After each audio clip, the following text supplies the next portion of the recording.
It's Weed Week here on Fast Money, where we give you the lowdown on the current state of the cannabis industry and what's to come. And that includes a couple of key dates this fall on the road to legalization. So we thought our next guest could give us his take on how things could play out in the next year, which names to watch. Pablo Zuanich is an analyst at Cantor Fitzgerald. Pablo, great to speak with you.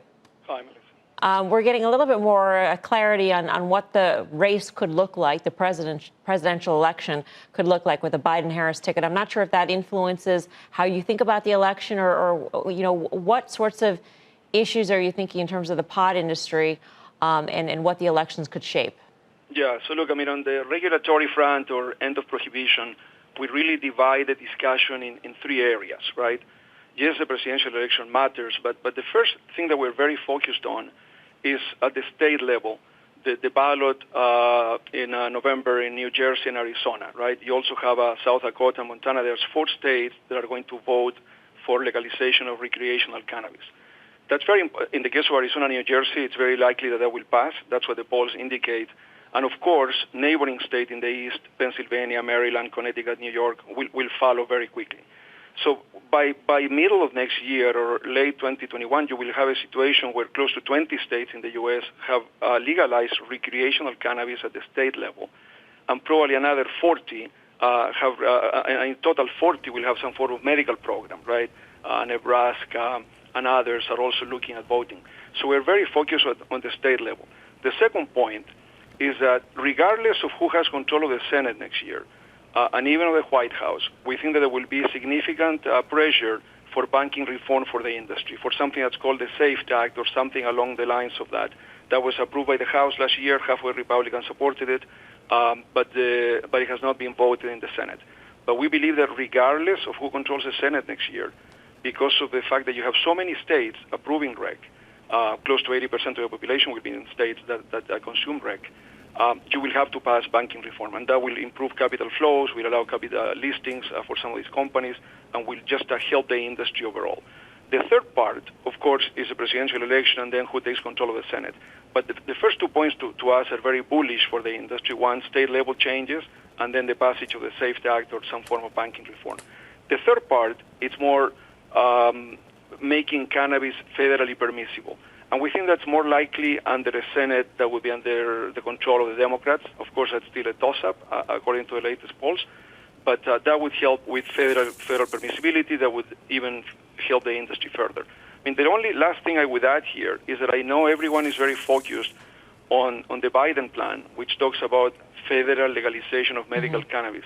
To be honest, we think that will take time, and it may end up being a moot point. And very briefly, I say a moot point because if you already have 20 states that have legalized rec cannabis, then medical doesn't make much of a difference. On top of that, every state has different norms for medical, so it makes it difficult to implement a federal program. And of course, the entrenched companies, the multi-state operators that are doing very well in restricted states right now, may not necessarily be in favor of federal legalization in the short term. So when I put it all together, and in addition, I would factor that under the Biden platform and under the Democratic Senate, cannabis reform will not be done in isolation. It will be part of healthcare reform, criminal and police justice reform, and social equity. It will be part of an overall reform, and I think that will take time, and we'll see how that plays out. Even if you look at New York State, which is controlled by Democrats at the governor and at the legislature level, they couldn't agree on a path forward on rec. It may happen next year, of course. So what I'm saying, on the federal legalization, our take is that more difficult on the medical side.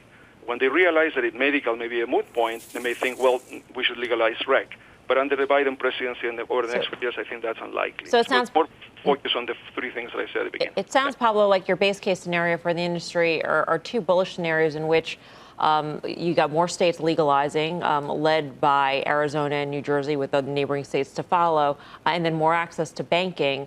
So if these 2 scenarios are likely, which companies stand to benefit the most? Right. For example, in the case of Arizona, you have a company called Harvest Health and Recreation. Half of their sales come from Arizona. In the case of New Jersey, you have companies like Curaleaf, Acreage Holdings that have good exposure to New Jersey.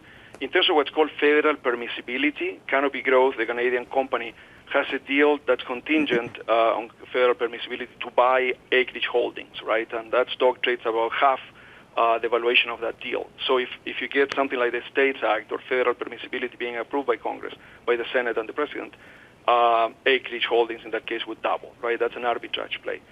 But that's the way that we would play it. But the only thing I would add in terms of, when people talk about cannabis stocks and the upside here, obviously it's been a volatile sector, but the numbers for the industry, at least on the U.S. side, are very bullish, right? You're looking at Illinois about up 3 times since the legalization in January. Pennsylvania retail almost up 4 times. Right. Florida 2 times. So very significant growth. And this is a market that this year is going to be about $16 billion on the legalized side. The total market illicit, it's calculated at 75 to 100 billion. Right. So still significant upside, even if it's done in a trickle way, right? Trickle in terms of states by state. Sure. But we see significant upside for the sector and, of course, for the right companies that are well capitalized with the right strategy and the right legs. Pablo, thanks for your time. Pablo Zuanich of Cantor Fitzgerald. Tim, Pablo was mentioning the explosive growth recently in some of these states, and I'm wondering, how much of that is just people are locked up at home and they've got nothing else to do, and so therefore it's not going to be repeatable in the future. No, I don't. First of all, we've already had an opportunity to speak. Are people still locked up now? Because I think what we've seen is actually the surge that you saw that might have been the pantry effect from March and maybe April has been exceeded in May, June, and July. I think you've seen a lot of companies effectively pivot in terms of their logistics and fulfillment and actually be able to deliver last mile. So it's actually made a lot of companies a lot more competitive. I think the points that Pablo brought up around legalization and the dynamics here. I think the most important thing is that the states still so far have been holding the keys to the fortunes of a bunch of companies. And I think New Jersey coming online, the Northeast essentially is going to flip. And I think the companies that have an advantage are the ones that are most positioned in the limited license states. And strangely enough, or ironically for most people, the East Coast is more profitable and more interesting for investors, I would think. It is to me than the West Coast. And that's despite the fact that California is a more mature market. But again, legislation will be very powerful, but it's already happening. And a lot of the most important companies in the sector probably aren't pulling for federal overnight. I think they're doing just fine. Yeah.